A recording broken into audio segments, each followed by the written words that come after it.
kibarkan panjang, ayo bangkit semua, ayo Hayun dan Mara, ayo juang selamanya.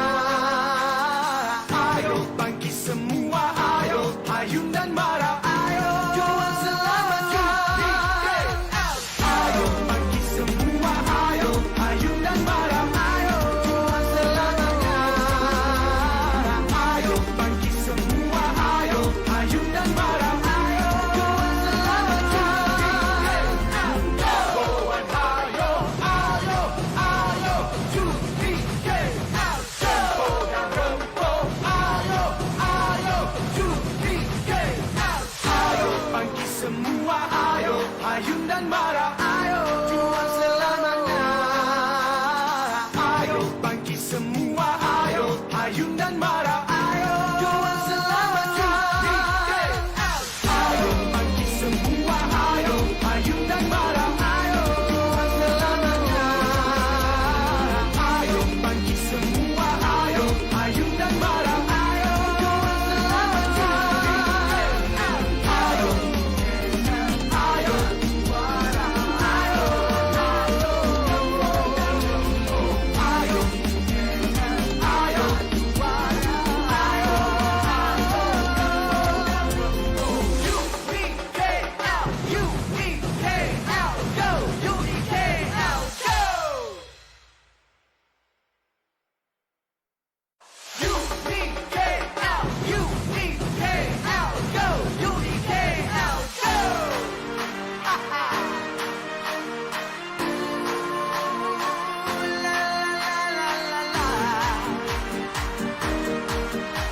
sedia semua.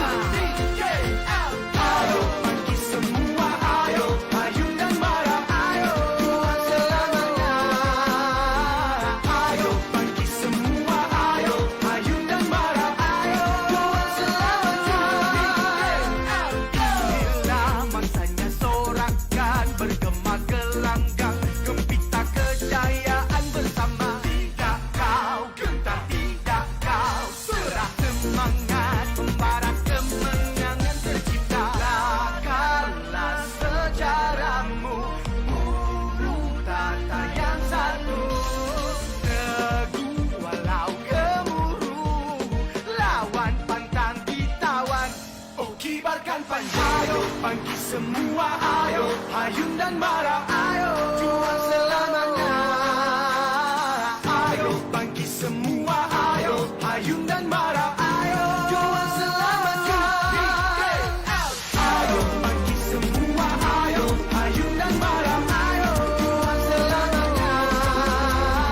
Ayo bangkit semua, ayo Hayun dan Mara, ayo juang selamanya. Kawan ayo, ayo, ayo, Judike, tempo dan rempah, ayo, ayo, Judike, ayo bangkit semua, ayo Hayun dan Mara, ayo juang selamanya. Ayo bangkit semua, ayo Hayun dan Mara, ayo juang selamanya.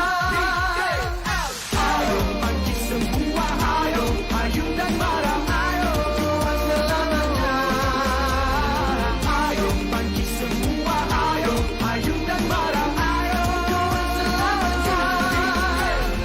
Ayo, ayo,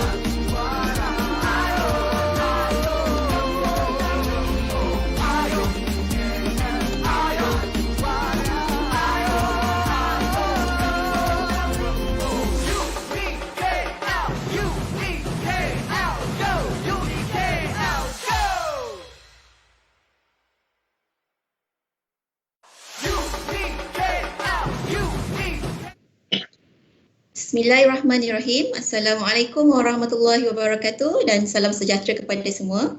Hari ini 19 hari bulan Mei 2020 bersamaan 26 Ramadan 1441 Hijrah.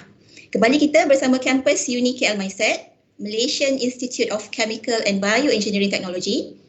Saya Puan Rina Nishima Abdul Rashid dari Jabatan Teknologi Kejuruteraan Makanan, insyaAllah selaku moderator pada kali ini. Ya, terima kasih kepada anda semua yang bersama-sama kita pada hari ini. Siri live atau secara langsung ini juga boleh ditonton di laman Facebook Universiti Kuala Lumpur Mindset Official. Boleh kongsikan atau share live untuk maklumat terkini kami pada hari ini, dan semoga anda setia bersama kami untuk 30 minit yang seterusnya.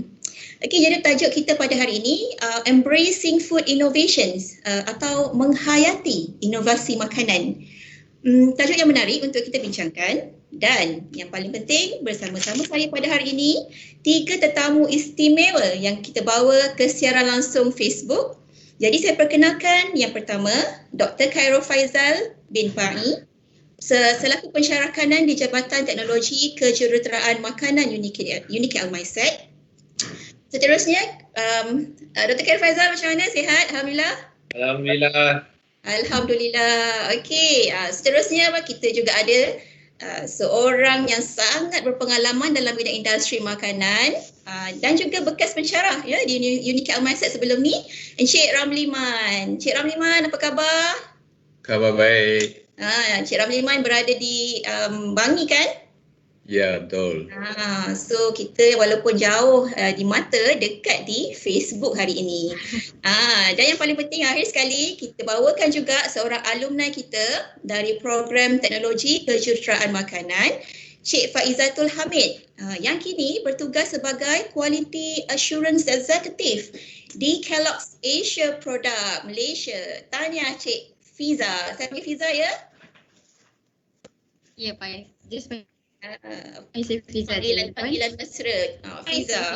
Okay, tahniah Fiza dapat bersama-sama kita pada hari ini dalam kesibukan bekerja, masih sempat meluangkan masa bersama kita sebab kita nak share macam-macam info dan pengalaman menarik insya-Allah hari ini. Okey, jadi untuk pengenalan, mungkin ramai yang kenal UniKL, Universiti Kuala Lumpur, tapi mungkin jarang mendengar tentang UniKL Mindset ini ya. So kampus Mindset ni ataupun Malaysian Institute of Chemical and Bioengineering Technology bertempat di Tabuh Naning, Alor Gajah, Melaka, dan sudah hampir 18 tahun beroperasi. Kita dulu bermula dengan diploma dalam bidang kejuruteraan kimia, teknologi kimia, bioproses, kita ada environment ataupun persekitaran, kita ada juga dalam bidang polimer, proses dan juga makanan ataupun food. Okay. So Mindset juga menawarkan program peringkat ijazah termasuk kejuruteraan kimia atau chemical engineering sehingga ke peringkat master dan PhD. Tahun ini juga, tahun 2020, kita juga menawarkan program baru, kita panggil program Foundation in Science kepada pelajar-pelajar di luar sana. Okey, mungkin itu sedikit pengenalan lah tentang kampus Uniki Mindset. Sekarang jom kita berkenalan dulu dengan panel-panel kita. Okey, boleh tak kita start dengan, kita mulakan dengan Dr. Khairul Faizal. Boleh Dr. Khairul Faizal memperkenalkan diri sedikit atau secara ringkas? Dipersilakan. Terima kasih saudara moderator Puan Nishima. Assalamualaikum warahmatullahi wabarakatuh dan selamat sejahtera dan juga salam Ramadan Al-Mubarak. Ini kita meniti dari 10 Ramadan terakhir ni. Kalau boleh kita doa-doa yang banyak lah So, nama saya Khairul Faizal Fa'i. Saya dikenali oleh di kalangan rakan-rakan di UniKL Mindset dan juga di kalangan pelajar sebagai TKF ataupun TKF. Saya mula bersama dengan UniKL Mindset sejak 2007. Maksudnya saya dah bersama-sama dengan UniKL lebih daripada 12 tahun. Saya merupakan pemegang ijazah sarjana muda dalam bidang sains makanan dan pemakanan dan kemudian melanjutkan pelajaran dalam bidang PhD dalam bidang bioproses makanan di UK. Saya mengajar subjek yang berkaitan dengan sains makanan, contohnya kimia makanan, biokimia makanan dan juga analisis makanan. Dan saya aktif dalam penyelidikan dan mempunyai pasukan penyelidikan sendiri di mana penyelidikan saya berfokus kepada bidang biokimia dan bioproses makanan. Dan baru-baru ini tahun lepas saya menceburi dalam bidang baru dalam bidang food safety, tapi bidang tersebut adalah lebih menjurus kepada kimia makanan. basically itu je lah yang saya boleh cerita berkenaan diri saya masa ini. Okey, terima kasih Dr. KF. Itu panggilan mesra kami di Mindset, Dr. KF, Dr. Khairul. Okey, so panjang juga tu Dr. KF punya pengenalan tu. InsyaAllah kalau nak kenal lebih banyak mungkin lepas ni ramai boleh PM lah kot Dr. Khairul ya. Okey. Okey, so kita pergi kepada panel kita yang seterusnya, Encik Ramli Man. So Encik Ramli Man, boleh kenalkan diri anda? Okey, ceritanya begini. Saya bermula dengan Mardi di bahagian teknologi makanan pada tahun 1975 sebagai salah seorang food technologist yang menjalankan penyelidikan, transfer teknologi dan juga training untuk usahawan kecil dan sederhana di Malaysia. So, lama juga di Mardi, mungkin lebih kurang dalam 30 tahun. Dan dari situ, my last post di Mardi ialah sebagai timbalan pengarah pembangunan teknologi dan advisory. Dan setelah pencen, saya join dengan Mindset, UniKL dan sebagai senior lecturer dalam bidang food processing, microbiology and so on. Kebanyakan masa saya dihabiskan di dalam microbiology analysis, terutamanya food poisoning and food spoilage. Kemudian advisory to small industry in Malaysia, especially syarikat-syarikat Bumi Putera, dan juga kita menjalankan transfer teknologi hasil penyelidikan Mardi, we transfer to usahawan. Dan lepas habis kontrak dengan Mindset, saya juga diamanahkan untuk menjalankan kembali Intem yang terberhenti lebih kurang dalam 6-7 tahun. Dan secara kebetulannya juga saya salah seorang konsultan untuk menyediakan specification machine dan processing teknologi untuk Intem semasa bekerja di Mardi. Dan bila saya join Intem, kerja saya tu taklah agak susah sangat. Tapi sekarang dah pencen, banyak buat consultancy project dan juga training food industry untuk usahawan. Dan saya aktif dalam beberapa grup WhatsApp usahawan, terutamanya usahawan industri makanan, termasuk juga usahawan mara. Itu secara ringkasnya. Terima kasih Cik Ramli. Sebenarnya tak ringkas pun, memang panjang sebenarnya Cik Ramli. 35 tahun ya Cik Ramli dalam industri dan juga akademik. Mana kita nak cari seorang yang sangat berpengalaman begini. InsyaAllah kita akan banyak berbincang dan berkongsi pengalaman Cik Ramli selepas ini, terutama dalam tajuk yang kita nak bincangkan hari ini. Okey. Terima kasih Cik Ramli. Okey. Seterusnya kita nak dengar pula suara kita punya alumni ni, Cik Fiza. Saya panggil Cik Fiza. Jadi Cik Fiza, bagaimana sedikit pengalaman ataupun pengenalan berkenaan pengalaman belajar, diploma dan peringkat ijazah di UniKL Mindset? Boleh kongsi dengan kami? Okay, Madam. Thank you. Firstly, thank you Madam dan thank you semua bagi saya opportunity untuk bercakap hari ini. Okay, firstly saya rasa saya sangat bersyukur memilih UniKL Mindset untuk menyambung pelajaran ke peringkat ijazah dalam kos Chemical Engineering Technology in Food, walaupun saya telah mendapat tawaran daripada IPTA juga.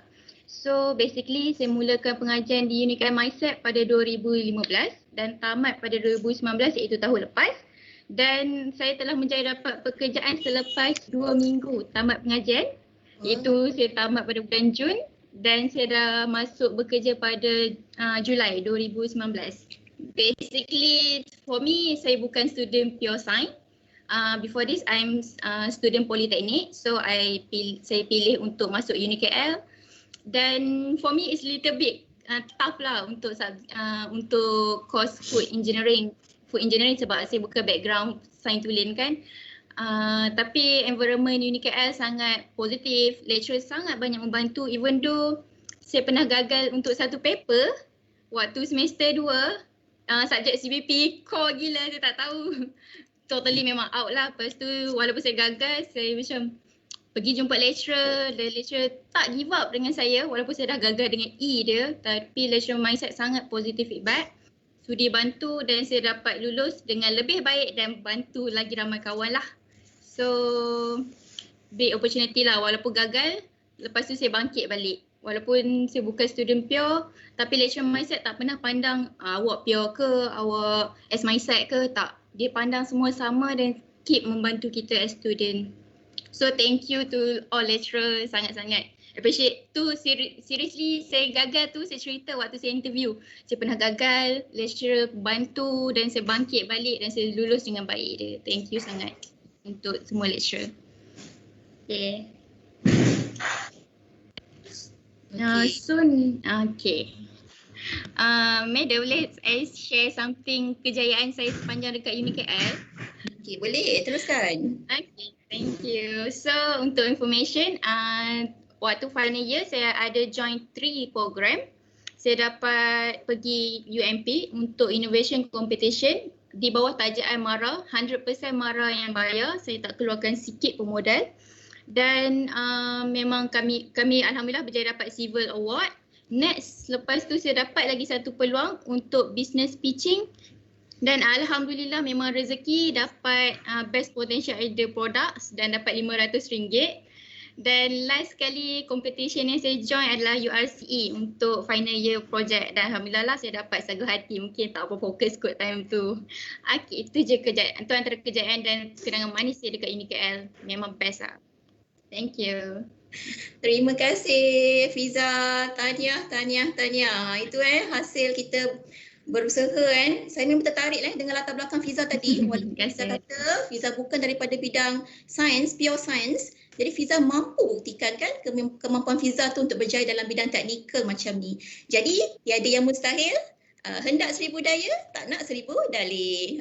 Tahniah Fiza. InsyaAllah lepas ni kita nak share sikit. Mungkin kita nak dengar lebih banyak lagi daripada Fiza. Mungkin tentang projek tadi, tentang company kan. InsyaAllah lepas ni kita sambung nanti ya Fiza. Okey, kita nak mulakan perbincangan kita pada hari ini. Jadi saya nak mulakan dengan Dr. Khairul Faizal.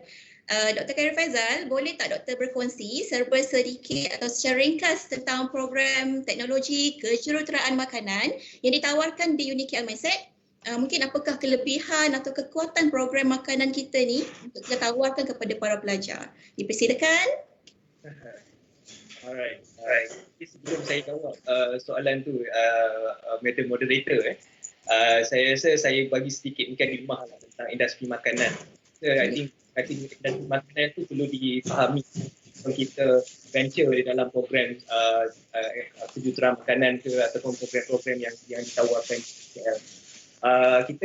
saya cuba bawa semua untuk kembali kepada awal pertumbuhan Malaysia. Pada ketika itu ekonomi kita hanya bergantung kepada agriculture sector. Kerana pada ketika itu padi dan juga kelapa merupakan ekonomi pada ketika itu. Kemudian kita beralih ke tanaman sawit, getah dan juga timah. Pada ketika itu kita merupakan the number one eksporter ataupun pengeluar kepada hasil-hasil agriculture itu. Sehingga pada tahun 80-an di mana pada ketika itu kita masuk ke dalam industri ataupun era industri. Dan pada ketika itu kita punya GDP keluaran dalam negara kasar kita meningkat secara signifikan hasil daripada investment daripada dalam dan juga luar negara di mana company-company daripada dalam negara dan juga company daripada multinational sebagai contohnya company elektronik, company otomotif. Remember kita ada kereta national car kita pada tahun 80-an dan juga peningkatan dari segi ekonomi yang dijana oleh ONG ataupun oil and gas. Dan juga tidak ketinggalan juga kepada industri makanan di mana industri makanan dia menyumbang kepada 8.2% GDP di dalam negara dan itu juga ditambah juga pada tahun 1983 kita diperkenalkan dengan Akta Makanan pada tahun 1983 dan juga Peraturan Makanan pada tahun 1985 menunjukkan bahawa negara sangat menitik beratkan tentang keselamatan dan juga standard dalam industri makanan kita. Dan dalam industri makanan kita banyak lebih kepada menjurus ataupun niche kita menjurus kepada pemprosesan makanan di mana pemprosesan makanan itu menyumbang kepada 10% daripada sektor pembuatan ataupun sektor manufacturing di Malaysia. Dan itu actually accounted untuk 19.4 bilion ringgit Malaysia. 10% itu persamaan dengan 19.4 bilion ringgit. Dan kita ekspor kita ekspor lebih daripada 200 negara hasil-hasil daripada dalam dan hasil daripada dalam negara kita. Jadi daripada situ pentingnya industri dan makanan dalam kita develop modal insan di mana pelajar-pelajar daripada institusi yang kita develop yang saya nak sharekan kat sini. Contohnya bila kita lihat contohnya dalam UniKL MySen kita memperkenalkan program yang dinamakan Chemical Engineering dalam bidang food. Di mana program ini adalah sebenarnya melingkupi ataupun meliputi sains makanan, teknologi makanan, kejuruteraan makanan. Di mana pelajar-pelajar ini didedahkan dengan ilmu sains, di mana for example saya bagi contoh lah contohnya kalau katakan sekarang ni tengah nak masuk musim raya ni, banyaklah kan kita goreng lah, contohnya goreng ataupun kita baking lah for example, kita guna suha dan kita nampak for example ada proses kita panggil browning ataupun pemerangan. Jadi dalam sains kita akan belajar macam mana proses pemerangan itu, apakah yang dimasukkan dengan Maillard reaction ataupun tindak balas Maillard contohnya. Dan kemudian bila kita menggunakan ilmu sains yang sama for example dalam Maillard ataupun Browning reaction, dan kita bawa bermula kepada teknologi makanan di mana kita belajar mengenai unit operation ataupun mesin, contohnya fryer ataupun alat penggorengan. Dan alat penggorengan ni macam-macam jenis dan bergantung kepada apa purpose dan juga objektif penggorengan tersebut. Dan bila kita melangkau pula kepada engineering, kita design dan bagaimana kita control operation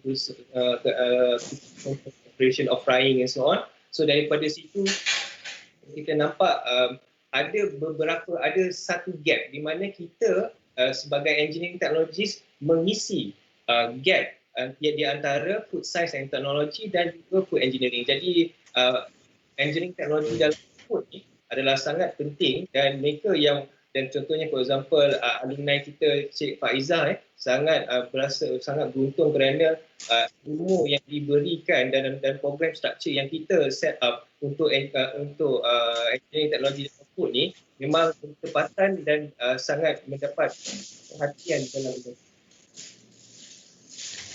Betul tu Dr. KF.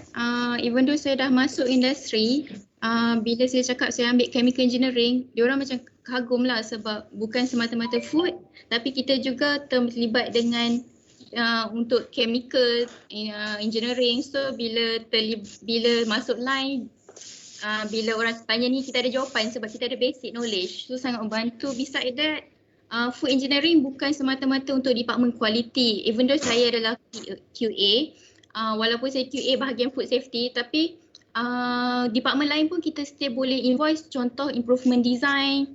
Daripada knowledge yang kita dapat semasa 3 sem pertama untuk engineering tu sangat membantu untuk backup ada department lah. Memang staff Kellogg's pun agak berbangga agak kagum dengan kita punya course sebab kita dah termasuk dengan diagram and so on. So sangat benefit lah untuk student yang nak ambil food. Saya suggest untuk ambil food. Terima kasih Dr. Khairul dan Fiza sharing. Okay, so memang kita dah nampak lah di sini macam kita faham teknologi kejuruteraan makanan ni dia cover semua aspek makanan daripada aspek sains, teknologi dan kejuruteraan. Dan ini memang satu kelebihan juga sebab di UniKL MySet juga kita banyak melakukan aktiviti secara hands on dan praktikal yang memang menguntungkan pelajar-pelajar kita. Betul tak? Betul sekali madam. Okey, jom kita tanyakan pula pakar industri makanan kita, Encik Romli. Encik Romli, boleh berkongsi dengan kami berkenaan perkembangan semasa industri makanan sekarang? Mungkin apakah sedikit trend dan hala tuju industri makanan di Malaysia? Okey, saya akan memberi sedikit penerangan tentang pembangunan industri makanan di Malaysia. So mungkin kita lihat dari segi permulaannya. Permulaannya untuk mewujudkan sesuatu industri yang begitu dinamik dan progresif, bermakna kita perlu ada orang-orang yang teknikal di dalam bidang sains dan teknologi. Tapi kalau kita tengok sejarah pembelajaran sains dan teknologi di Malaysia ini berlaku seawal-awalnya saya rasa tahun 73 atau 74. Pada waktu itu UKM walaupun masih dalam fakulti sains, tapi kami telah diajar beberapa subjek di dalam food science. Kan itu tahun 75. Kemudian akhirnya kemudian baru wujudnya fakulti sains dan teknologi di UPM, kemudian di UKM, USM, kemudian UT Sabah, UiTM and so on. So hasilnya kita telah mempunyai cukup graduate yang akan membantu industri makanan. Pada peringkat awal, katakan pada tahun 70-an, banyak industri-industri kecil yang bermula di Malaysia, kebanyakan try and error. Kalau kita ambil contoh, yang awal sekali dalam bidang industri sos ialah Aminah Hassan. Dia hanya menggunakan try and error. Bayangkan pada waktu itu, Cili Sos menggunakan beras dan nasi sebagai filler. Dan sekarang ni orang menggunakan modified cornstarch, xanthan gum, gum tragakan dan sebagainya sebagai thickening agent. So termasuk juga pengetahuan tentang emulsifier dan sebagainya. Itu perkembangan yang berlaku. So kebanyakan usahawan pada awalnya mungkin banyak mendapat maklumat daripada Mardi. Pada waktu itu Mardi banyak graduate from US, from England yang mereka ini telah terdedah kepada food science and technology dan dapat membantu usahawan. Dan lepas itu baru kita nampak perubahan-perubahan yang berlaku. Karena dalam hal ini kualiti makanan untuk usahawan industri kecil sangat penting. Kerana kualiti itu yang akan menentu perkembangannya market, bergantung kepada perkembangannya demands dan boleh maintain sustainable di dalam pasaran. So untuk menghasilkan kualiti tentu memerlukan beberapa pengetahuan yang teknikal.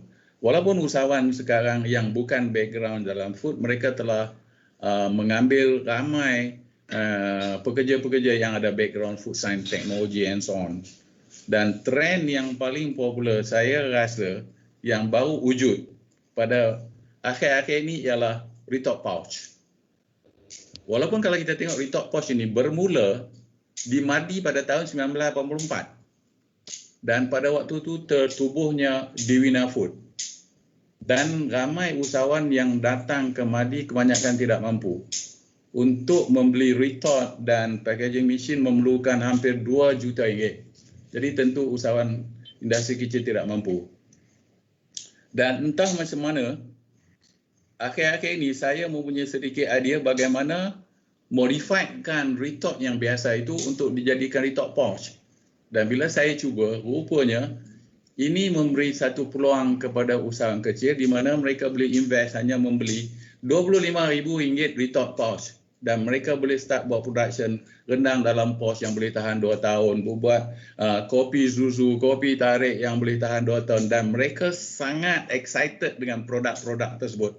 Dan mereka juga telah expose kepada company-company retort pos yang besar seperti Plus 11, Alif Food, sekarang ni Sahabat Retort, kemudian yang paling popular sekarang Intem Mara UniKL lah kerana mereka telah dieksposkan kepada a real retort pouch punya sistem.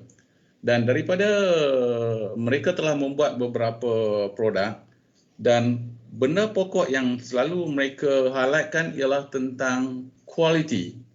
So mereka mengharapkan bila ada mesin pasti mendapat kualiti yang bagus. Sedangkan itu bukan satu cara yang mudah. Kerana kalau kita tengok dari segi quality quality by definition is a degree of excellence ataupun comply with all the specification ataupun zero defect ataupun comply with the customer requirement. So melihat daripada definition tersebut, jadi bermakna di sini pengetahuan dalam bidang teknologi sangat penting. So untuk dapat kualiti yang bagus mesti ada SOP tentang processing. So sekarang semua usahawan dah faham SOP itu apa benda. Sebab menteri sebut tiap hari pasal SOP COVID. So sama juga SOP dalam industri makanan. So bila kita cerita SOP ada hubungan dengan kualiti dan mereka faham. Bermakna you tulis apa yang you nak buat, you ikut. Kalau tak ikut, tak jadi rosak. Macam SOP COVID juga, tak ikut you dapat virus. So itu satu analogi yang mudah dan bukan mudah kita nak menerapkan kepada orang yang bukan dalam bidang sains dan teknologi untuk menghayati teknologi makanan ini. So dengan itu, graduate sangat penting memainkan peranan di dalam industri makanan. Itulah in shortnya. Terima kasih Cik Ramli. In short pun panjang juga tu, kita rasa teruja dengan pengalaman Cik Ramli di industri tu. Jadi nampak sekarang ni trendnya lebih kepada convenience food. Cik Ramli kan makanan yang cepat, ringkas dan mudah. Ready to food kan. So Dan convenient food is satu innovation yang baru. Ada banyak lagi sebenarnya kan. So perkataan innovation tu sangat related ni. Sebab innovation is a new thought. Betul. Atau you come up with a new solution to improve a certain problem. Ya, betul. So to have new thought, you must have a background. Kalau tak ada background, nak fikir je nak kan. So background must be a food technologist. Background tu dah datang daripada graduan-graduan kita ni kan. Ya, betul. Memberi idea dan sebagainya kepada pihak industri. Terima kasih Cik Ramli. InsyaAllah kita sambung lagi lepas ni. Ada lagi tu soalan lain nanti. Okey. Jadi kita nak tanya balik pada kita punya alumni, Cik Fiza.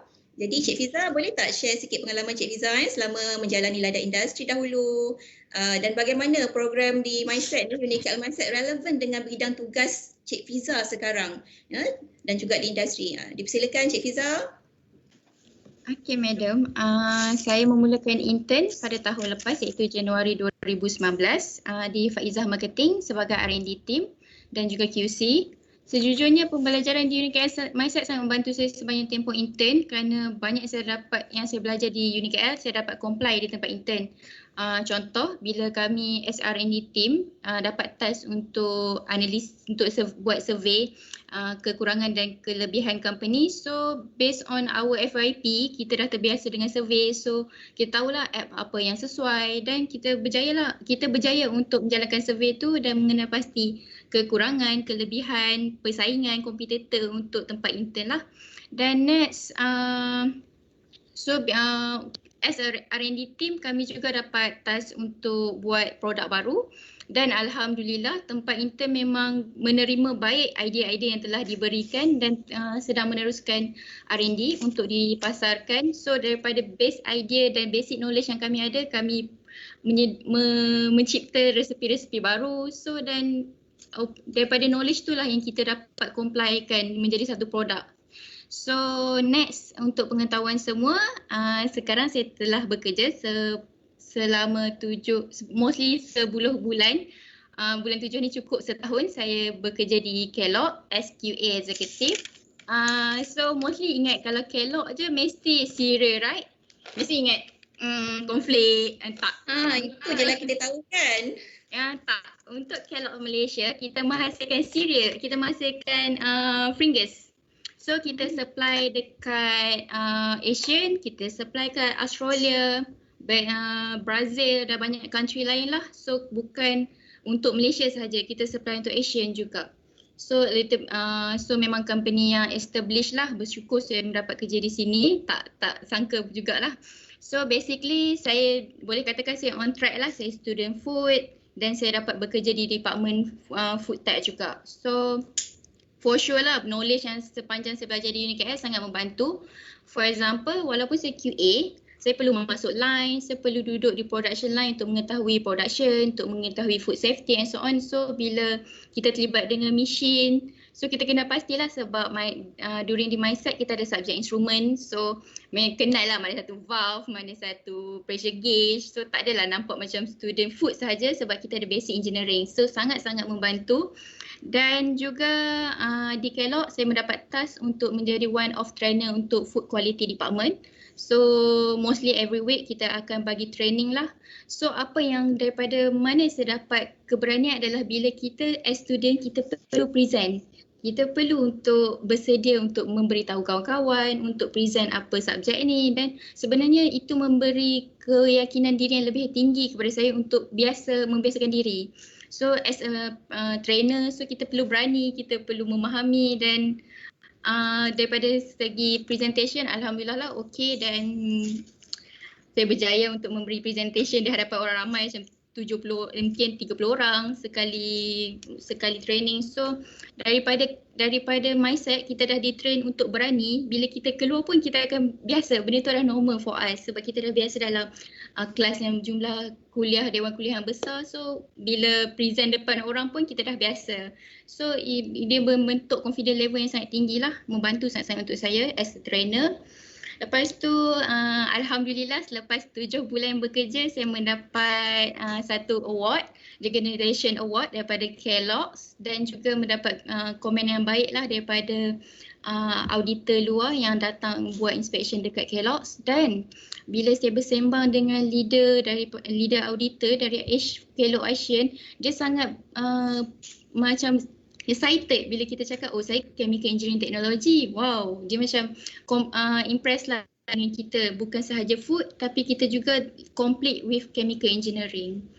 That's all. Oh, saya pun dah kagum teruja dengan Fiza bercakap ni. Memang nampak keyakinan tu datang bila ni, walaupun yang saya kagum walaupun baru 7 bulan bertugas di Kellogg's tapi telah direcognize oleh kilang, dapat award dan sebagainya. Tahniah Fiza, teruskan, keep up kita teruskan komitmen yang baik tu. Jadi kita nak tunjukkan memang bagaimana student pelajar daripada Unique Mindset ni mampu berdaya saing seperti pelajar-pelajar lain di luar sana. Inilah contohnya Cik Fiza kita. Okey Fiza, masa COVID-19 ni kilang masih beroperasi seperti biasa kan? Yes madam, memang kilang beroperasi macam biasa, tak ada tutup sebab kita adalah essential industry. So memang bersyukur memilih untuk cold food tech sebab sekarang even though kita dengan COVID apa pun kita punya kerjaya tak terjejas sebab kita adalah essential industry. So memang pilihan terbaik lah, kalau tak saya pun mesti menghadapi ketakutan dibuang kerja and so on. Tak, alhamdulillah kilang masih beroperasi. Alhamdulillah, terbaik.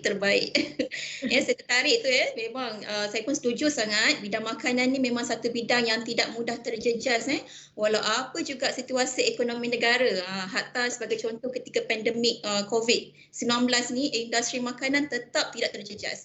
Malah dia lebih meningkat kot produksi di kilang sebab keperluan makanan tu makin meningkat bila dah ramai-ramai dekat rumah semua nak cari makanan kan. Itulah juga ada kawan-kawan saya pesan, sila pesan, dia kata jangan makan terlebih makan, dia kata waktu COVID ni. Nanti tak kenal bila balik kerja nanti. Tak apa, kita sama-sama jaga kita jaga kita insya-Allah. Okey. Poin yang sangat bagus di situ. Dekat dalam Facebook pun saya nampak ada juga ni kawan-kawan kita yang komen dalam Facebook cakap pun sama. Siapa ni? Puan Farah Salina, Sally Farah dia cakap apa? Dia kata memang masa depan dalam bidang teknologi masa depan dalam bidang food terjamin. Tengoklah sekarang pandemik tapi food industry still ongoing. People still want to eat.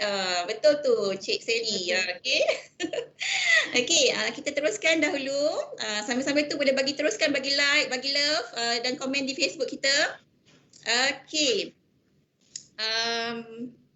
Okey, kita teruskan Okey, alhamdulillah kita berbalik kepada topik asal kita hari ini, embracing food innovation atau menghayati inovasi makanan. Kita dah sentuh juga tadi sebelum ni. Jadi mungkin ada yang masih kurang jelas tentang inovasi makanan ni. Jadi kita boleh minta Dr. Khairul terangkan secara ringkas apakah itu inovasi makanan, dan juga Dr. Khairul mungkin boleh kongsi juga program kemudahan yang kita ada, yang kita tawarkan di Unique Mindset untuk menyokong aktiviti inovasi makanan di kalangan pelajar-pelajar. Dipersilakan Dr. Khairul.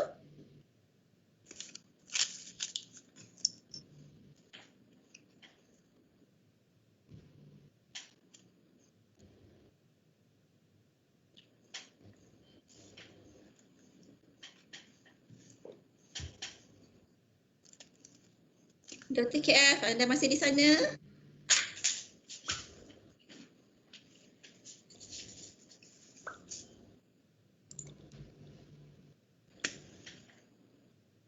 Okay, sorry. Okay.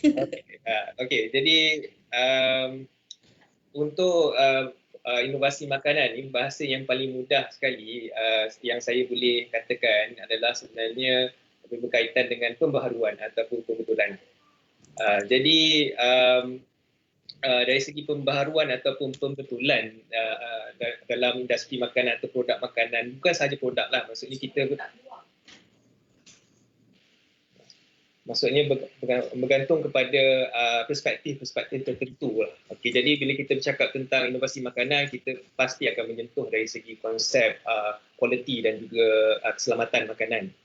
Dan juga kita mungkin macam tadi Cik Ramli ada berkata tentang retort pouch ataupun teknologi-teknologi yang baru. Ataupun kita akan menggunakan pendekatan-pendekatan yang baru. Contohnya penggunaan teknologi berenzim ataupun teknologi bioteknologi, for example, di dalam inovasi makanan. Dia memberikan kesan juga, for example, kalau dalam bidang kesihatan.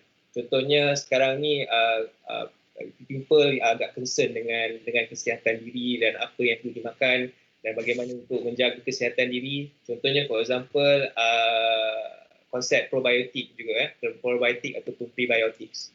Di mana dalam produk-produk macam produk susu, yogurt, di mana dicampurkan dengan produk-produk probiotics dan prebiotics ni.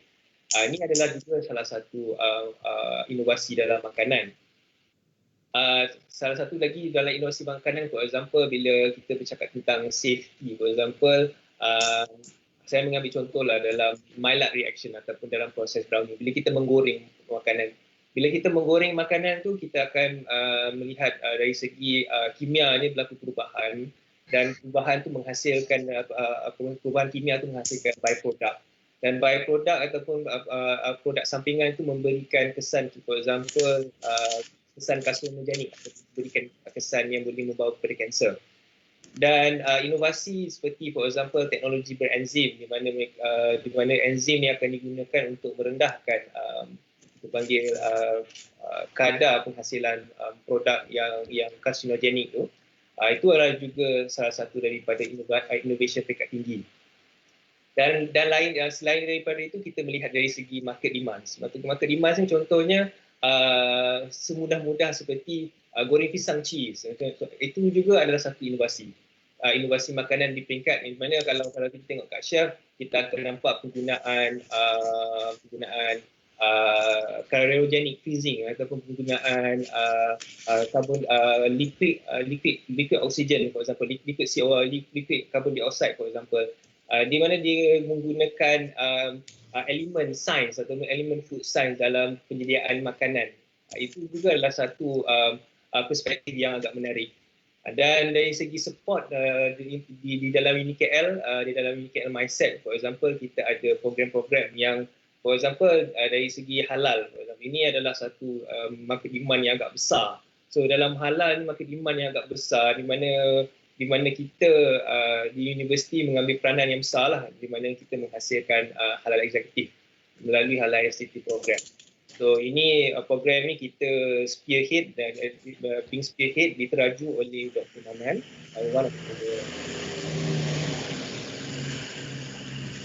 Kita ada program-program yang berkaitan dengan HACCP, itu safety program lah. HACCP. Yang program HACCP ni yang memang program yang sangat penting dalam industri makanan. Termasuk juga dengan good manufacturing practices. Kita juga being supported dengan program-program yang berkaitan dengan entrepreneurship seperti program innovation, program technopreneurship, kerana salah satu pillars ataupun tiang kepada Universiti Kuala Lumpur ni adalah menghasilkan graduan yang mempunyai entrepreneurship skills. Itu.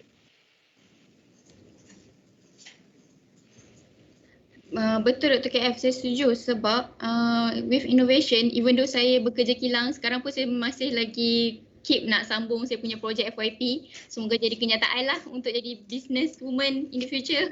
Yeah. Dengan fasiliti yang UniKL provide kan, kita boleh guna lab and so on. Sangat membuka peluang lah kepada student yang minat food dan minat nak jadi usahawan. Sebab tak semestinya kita budak food, kita nak bekerja sahaja dengan orang. Tak.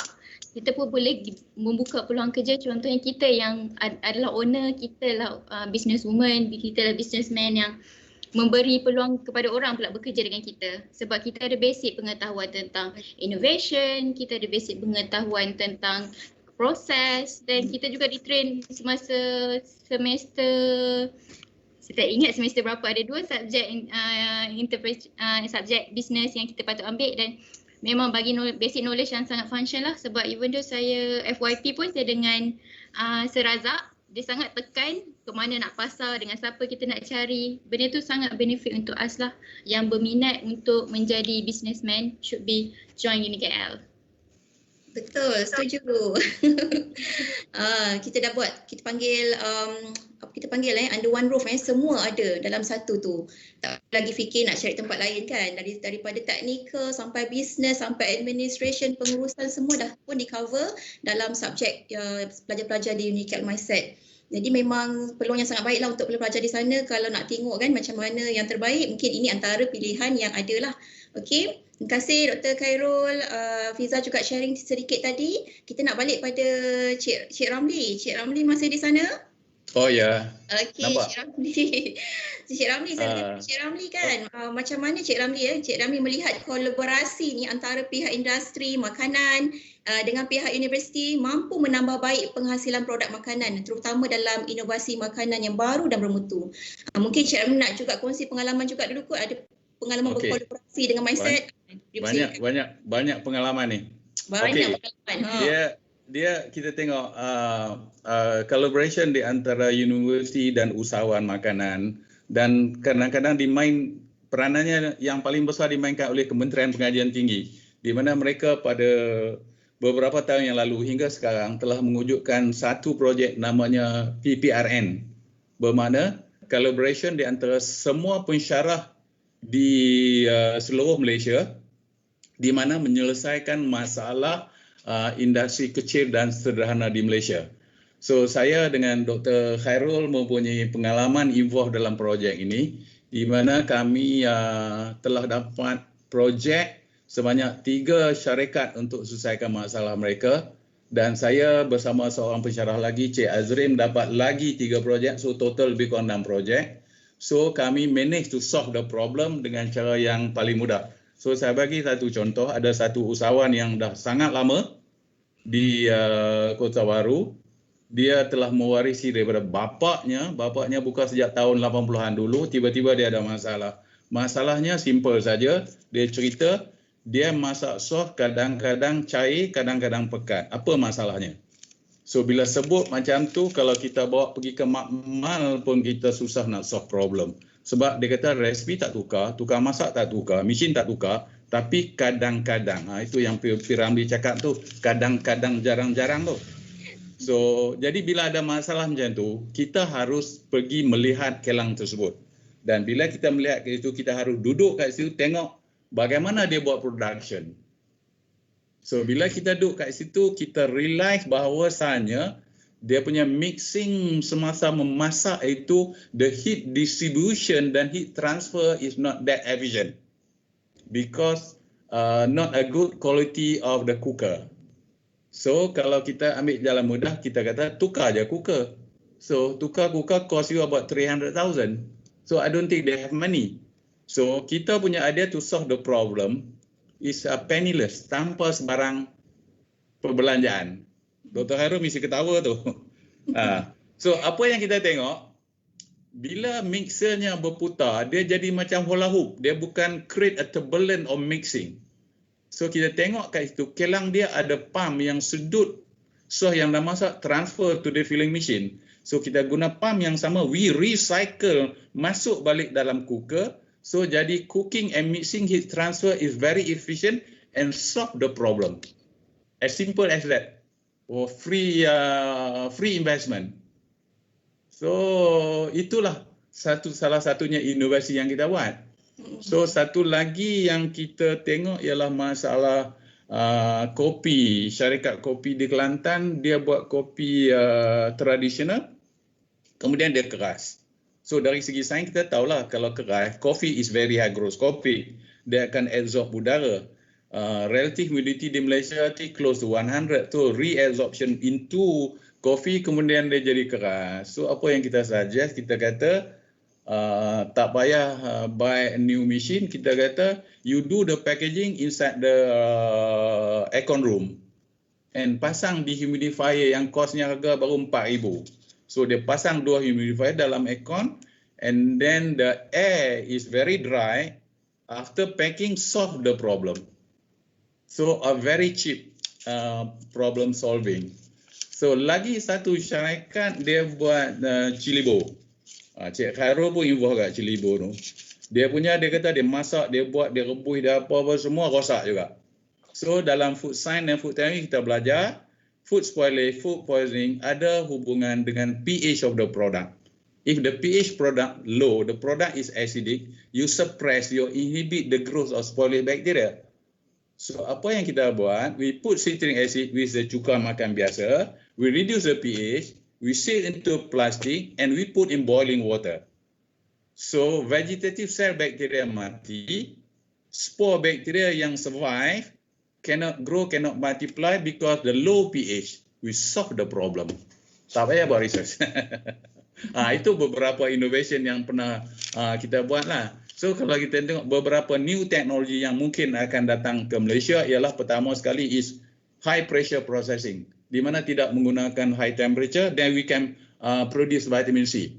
So sekarang Dr. Khairul cakap people about health conscious, innovation and so on. So one of the possibility is high pressure. Tapi buat masa ni masih peringkat R&D dan very costly to create high pressure. Kadang-kadang pergi sehingga berapa? Kalau normal pressure 15 dia lebih kurang dalam berapa? 15,000 PSI and so on. Very high. Yang kedua liquid nitrogen, Dr. Khairul dah mention. So yang ketiga saya rasa trend dah ada.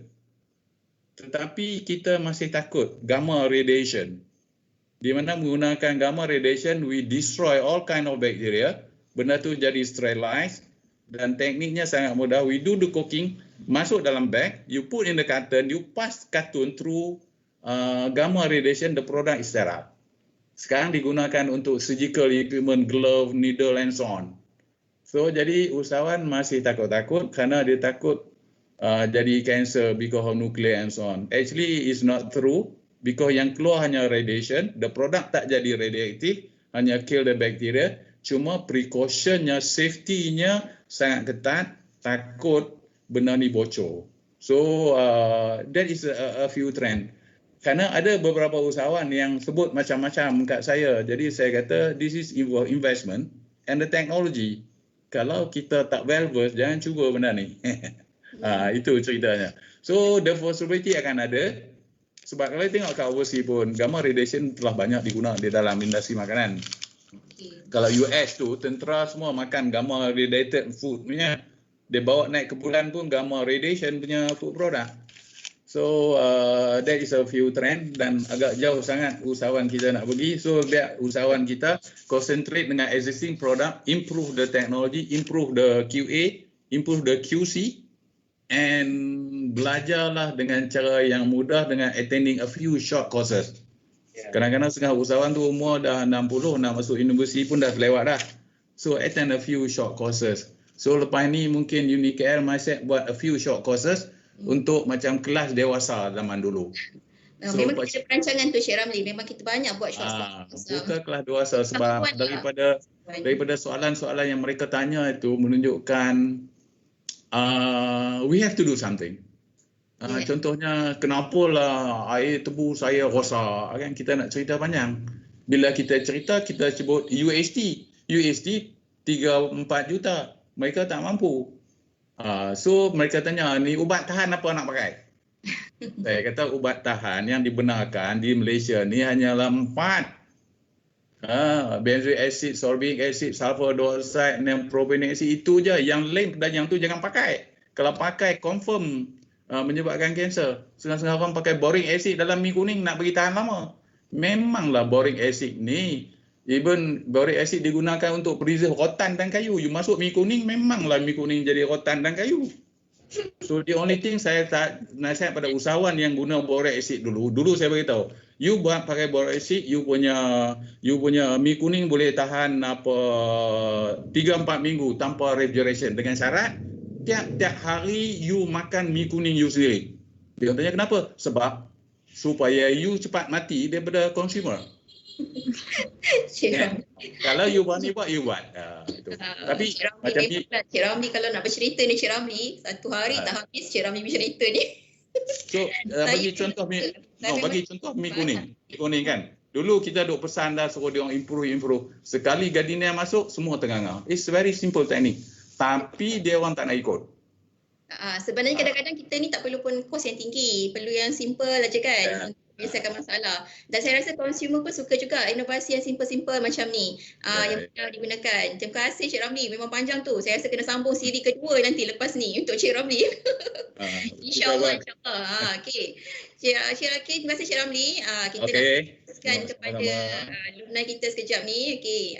Fiza mungkin nak share sikit Coach Fiza. Kenapa Fiza ambil bidang makanan ni dan mungkin ada pengalaman menarik sepanjang jadi student di Mindset dahulu? Thank you, Madam. Okay, firstly, reason saya pilih UniKL sebab before saya masuk UniKL, saya dah survey subjek yang ditawarkan. So, saya memang yakin relevan dengan kita punya food industry. Alhamdulillah, pilihan yang sangat tepat dan saya sangat bersyukur. Sepanjang tempoh pelajaran, saya sangat puas hati dengan environment pembelajaran yang sangat efektif, dengan keadaan lab yang bagus, dengan technician yang bagus, lecturer yang sangat membantu. So, kita memang masa mesra lah di antara kita dengan student, dengan staff. So, bonding antara student dengan staff UniKL sangat kuat dan kita rasa itulah satu kunci kejayaan kita sebab kita comfort kan, kita belajar kita rasa happy. So, senanglah untuk kita pick up apa yang kita study. So, lepas habis intern, sebenarnya saya ada join kursus halal eksekutif dekat UniKL Mindset. So, memang ada added value sebab saya berjaya meyakinkan saya punya majikan, saya dah pergi kursus halal. So, for my second interview, memang saya terus dapat kerja lah dekat Kellogg's ni. Dan beside that, presentation dalam English yang diwajibkan oleh UniKL sangat-sangat membantu sebab during kita interview, confirm tolonglah pakai English. Walaupun tonggang-langgang kan, tapi at least English tu memang sangat penting lah. Memang membantulah lecturer paksa suruh present English. Present FYP dalam English sebab ni lah. Rupa-rupanya itulah hikmah dia dah pergi interview baru tahu. Tahu kan. Baru tahu kenapa lah lecturer paksa. Kan hasilnya sekarang. Ya, Syaf. Kita pandang lecturer paksa tapi hakikatnya bila kita pergi interview kita sangat perlu use English lah. Sangat dan membantu. tak boleh guna Malay. So patutlah lecturer bising kalau guna Malay. So just sharing. Lepas saya habis intern, saya ada 2 interview yang saya attempt dan dua-dua saya dapat. Alhamdulillah memang rezeki lah. Cuma waktu tu saya select QA executive lah sebab for me golden opportunity lah untuk my first step untuk melangkah. My first job adalah QA. So memang saya on track lah. Alhamdulillah. Terima kasih Fiza. Okey, itu memang menarik tu kan. Banyak. Saya pun satu lagi nak tambah pasal kita punya ex-student. Ya, Cik Ramli. Okey, mungkin tak ada orang tahu yang ada satu orang ex-student kita sekarang ni menjadi QA di Kelong Retort Post di Jeddah. Dan company itu sangat besar. Dan katanya company itu mungkin akan dapat kontrak supply makanan Retort Post ready to eat untuk di Arafah dan di Mina musim haji nanti. Alhamdulillah. So dia sangat suka kerana the experience, the knowledge yang dia dapat daripada UniKL sangat membantu dia. Sebab dia sekarang produce sterilized product kan. Cuma beberapa soalan hari itu dia tanya saya, dia kata Cik Ramli di Arab Saudi ni ada desert. Bila ada desert, makanan Retort Post tu letak kat padang pasir suhu tinggi. What happened to very resistant bacteria, thermophilic bacteria. Dia cerita macam-macam tu kan. Saya cerita kat dia jangan risau, desert tu walaupun panas pun paling tinggi lah 50 je. Kalau lebih pada tu orang pun mati kan. So jadi bakteria yang very heat resistant, the optimum temperature is about 65 to 70. So don't worry about the 55 centigrade in the desert. So you just follow the normal FO value between 8 to 9 to 10 and so on kan. So sekarang jangan terkejut, usahawan dah faham FO value, D value and Z value tau. Bagus. Dia orang masuk kelas saya tunjuk graf tunggang langgang mereka. Kan? Yang penting faham, itu yang penting. Faham. Ya. dan So sekarang dia orang bila realization dia orang tak cakap suhu dah. Dia orang cakap berapa F value. Oh, itu dah hebat tu. Wah, usahawan kita pun dah upgrade hasil daripada ilmu-ilmu dicurahkan oleh pakar-pakar teknologi makanan kita kan. So kita nampaklah peluang pekerjaan ni memang sangat luas, bukan dekat Malaysia, dekat luar negara, mana-mana satu dunia nak pergi kerja memang ada peluang. Mungkin Dr. Khairul nak tambah sikit macam mana peluang kerjaya dalam bidang teknologi kejuruteraan makanan ni. Sebab mungkin ada lagi menganggap kita ni adalah masih lagi sore-sore, awak ni masak-masak kot dia kata kan. Macam mana Cik Dr. Khairul boleh ni nak tambah pasal masak-masak ni orang selalu sebut ni. Saya nak bagi tahu ini perbezaan masak-masak. So masak-masak ni chef kan. Chef sangat popular because selalu keluar kat TV. Semua orang jadi chef. So apa bezanya chef dengan food tech? Chef ni masak sekarang, makan sekarang. Food tech masak sekarang, makan tahun depan. So you need more knowledge. Jangan buat main-main dengan food tech ni. Dia orang ni hebat. Saya setuju je Ramli. Okay, Dr. Khairul, boleh tambah sikit? Ya. Okay, boleh. Jawapan pendek memang tepat lah. Kalau kita cakap tadi kan, chef masak hari ni, masak sekarang, makan sekarang. Masak kalau food tech ataupun food engineering technology, masak hari ni, masak sekarang, makan tahun depan ataupun 2 tahun depan. Ya. Jadi dia untuk jawapan pendek lah, jawapan panjang dia of course lah kita kena faham ekosistem industri makanan. So dari segi ekosistem industri makanan ni, kalau kita tengok kita tak mustahil sebab kenapa? Kita kebanyakan kita di Malaysia adalah merupakan consumer kan. Jadi mereka nampak apa yang mereka nampak. Jadi biasanya dekat consumer, you akan nampak apa yang you biasa nampak lah. Kecuali kalau you berpeluang untuk masuk ke dalam production lines, contohnya dalam bidang infrastructure, di mana kat sini kita akan dedahkan dengan manufacturing, distribution. Sebenarnya di dalam bidang industri makanan, kita pelajar-pelajar yang betul graduates boleh join dalam pelbagai bidang yang mana yang kita dapat nampak sekarang ni. Untuk for example, dia boleh pergi ke dalam bidang manufacturing seperti contohnya saudara Faizah kan.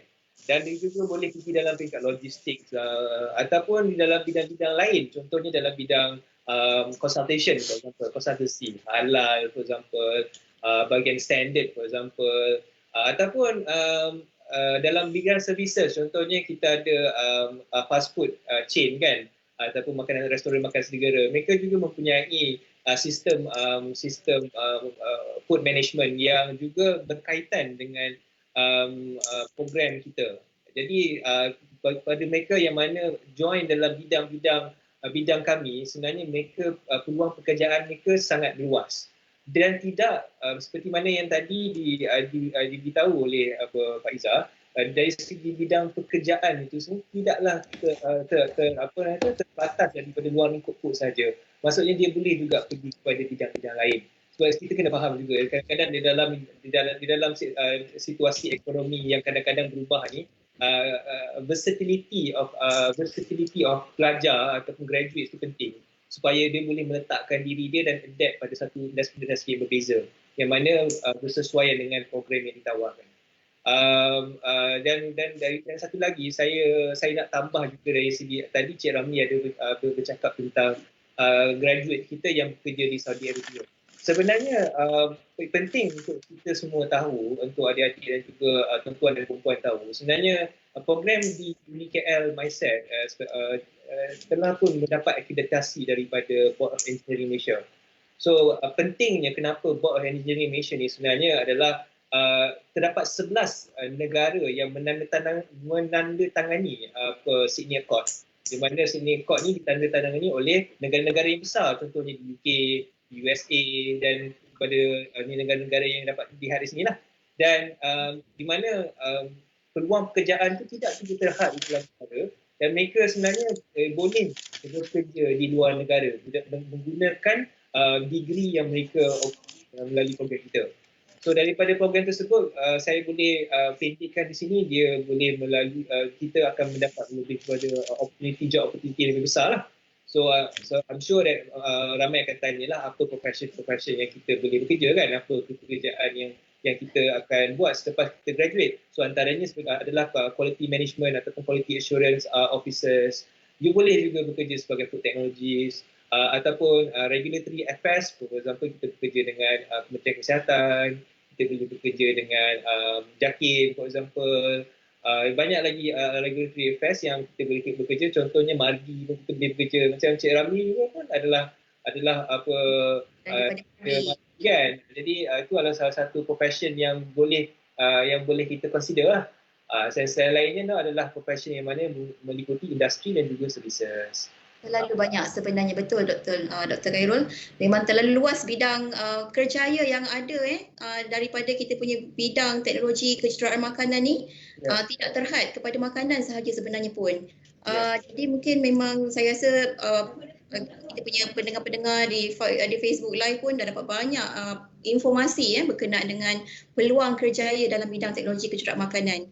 Jadi memandangkan masa yang sangat mencemburui kita ni sangat terhad, mungkin untuk penghujung ataupun penutup kita minta 1 minit daripada setiap panel untuk mungkin kata-kata tips kepada bakal pelajar yang sedang mempertimbangkan nak belajar tidak dekat Unique Mindset ke, ataupun kepada ibu bapa.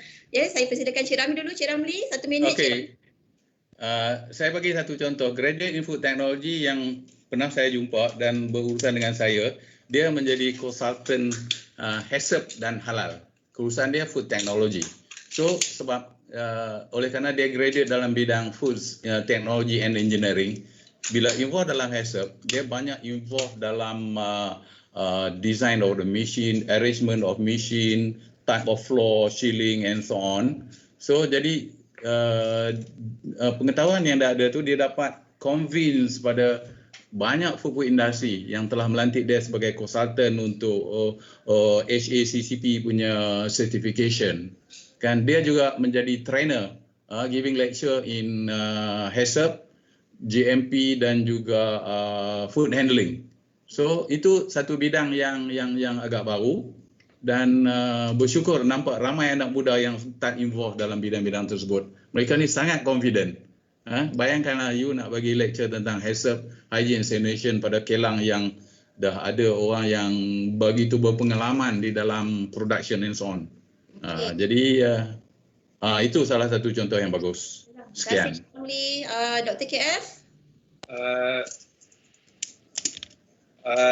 Cuma kepada mereka yang berminat untuk join Unique Mindset dalam bidang food, saya alu-alukan dan jangan rasa takut-takut kerana program kami adalah program yang telah pun mendapat akreditasi daripada NQA dan juga daripada apa tadi tu? Sini Accord. Engineering. Board of Engineering. Board of Engineering. So boleh panggil insinyur. Dan peluang pekerjaan itu adalah peluang dari segi peluang pekerjaan itu meluas. Jadi untuk mendapat degree daripada Unique Mindset dalam bidang food, saya rasa kalau itu adalah pilihan anda telah membuat pilihan yang baik. Betul. Terima kasih Dr. KF. Okey, last daripada Fiza. Okey, last saya punya kata-kata kepada adik-adik atau student yang tengah memikirkan kos apa yang nak disambung untuk sambung pengajian. So saya sangat syorkan untuk ambil kos Chemical Engineering Technology lah in food dekat Mindset, sebab contohlah sekarang Malaysia tengah hadap COVID, dunia tengah hadap COVID, industri makanan tetap kukuh dan takkan tutup. Itulah the best choice yang you patut pilih sebab kita adalah Indonesian industry. Terima kasih Pak Izzal. Jadi terima kasih kepada semua panel-panel kita, Dr. Khairul Faizal, Encik Ramli dan juga Cik Pak Izzatul yang sudi bersama-sama kita live pada hari ini.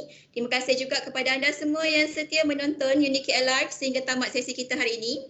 Jadi semoga perbincangan kita pada hari ini berkenaan embracing food innovation ataupun menghayati inovasi makanan ni dan tentang kursus teknologi kejuruteraan makanan itu sendiri memberi sedikit pencerahan dan kefahaman yang lebih baik kepada penonton semua.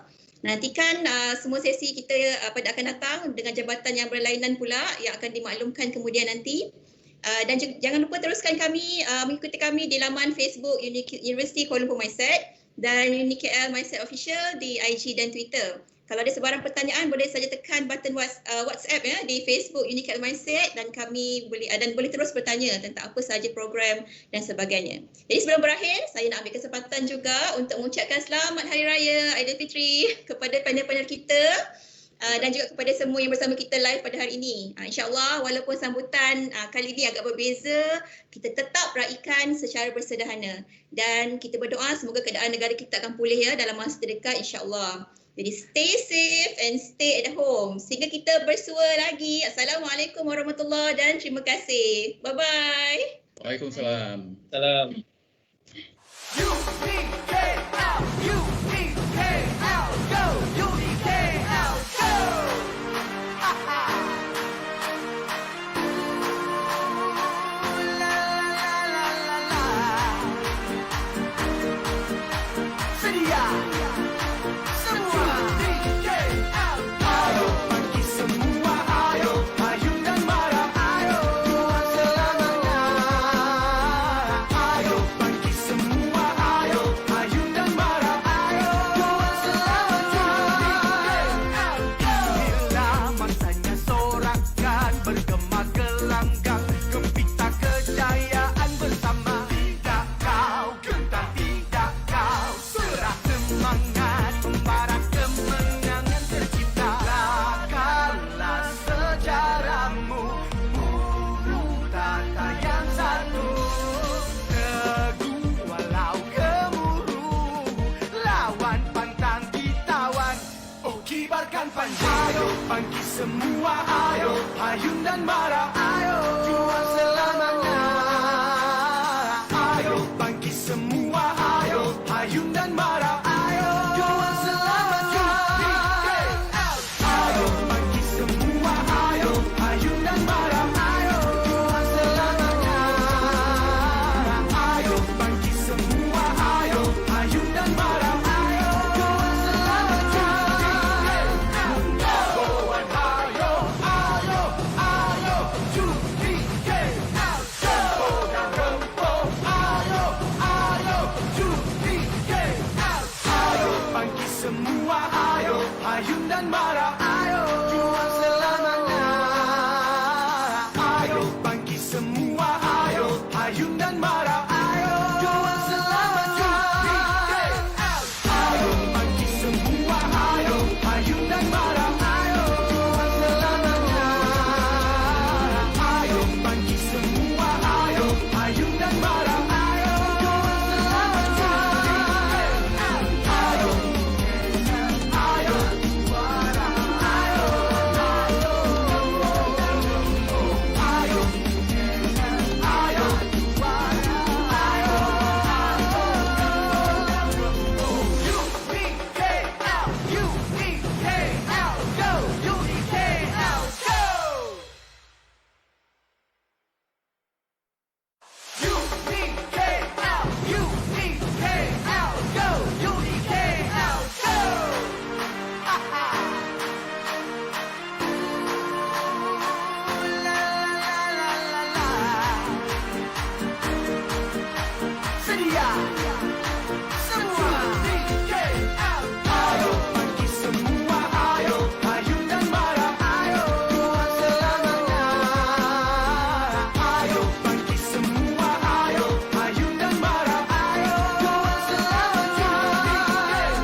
ayo, bangkit semua, ayo payung dan marah, ayo juang selamanya. Ayo bangkit semua, ayo payung dan marah, ayo juang selamanya. Ayo bangkit semua, ayo payung dan marah, ayo juang selamanya. Ayo bangkit semua, ayo payung dan marah, ayo juang selamanya.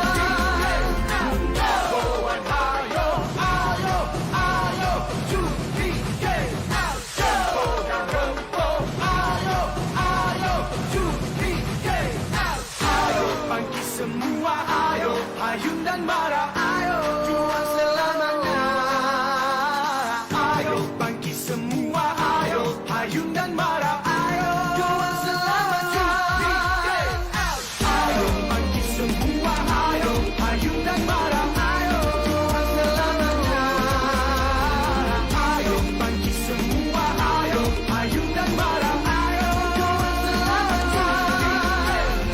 Ayo, ayo,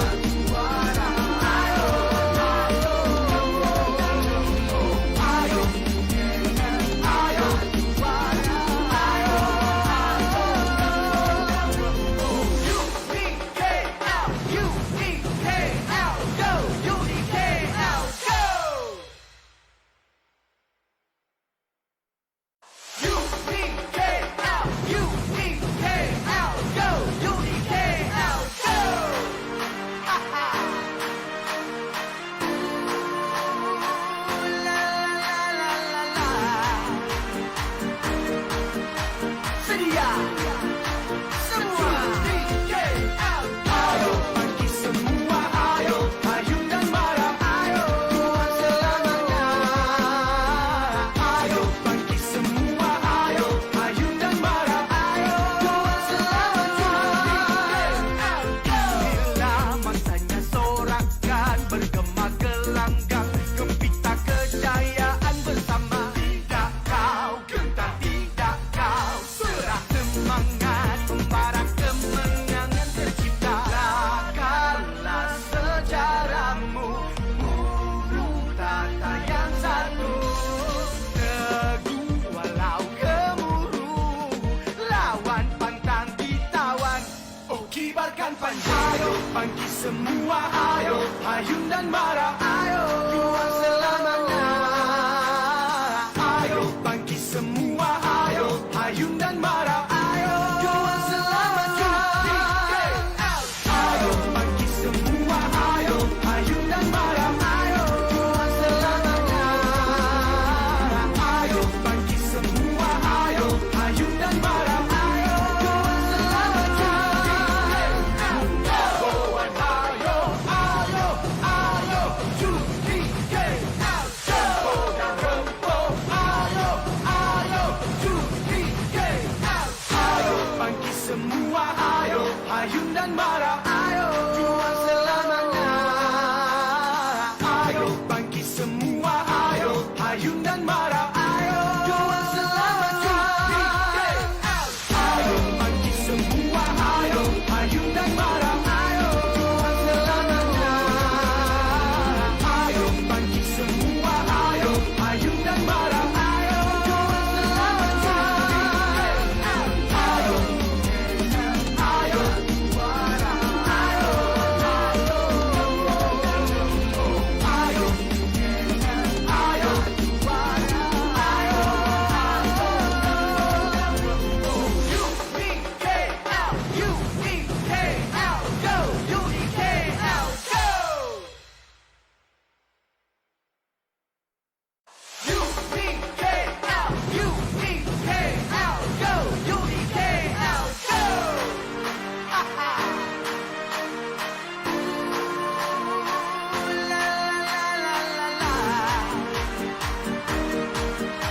sedia semua. Ayo bangkit semua, ayo hayun dan marah, ayo juang selamanya. Ayo bangkit semua, ayo hayun dan marah, ayo juang selamanya. Bila masanya sorakan bergema gelanggang, gempita kejayaan bersama. Tidak kau gentar, tidak kau serah semangat, membara kemenangan tercipta. Lakarlah sejarahmu, burung tata yang satu. Teguh walau gemuruh, lawan pantang ditawan. Oh kibarkan panjang, ayo bangkit semua, ayo hayun dan marah, ayo juang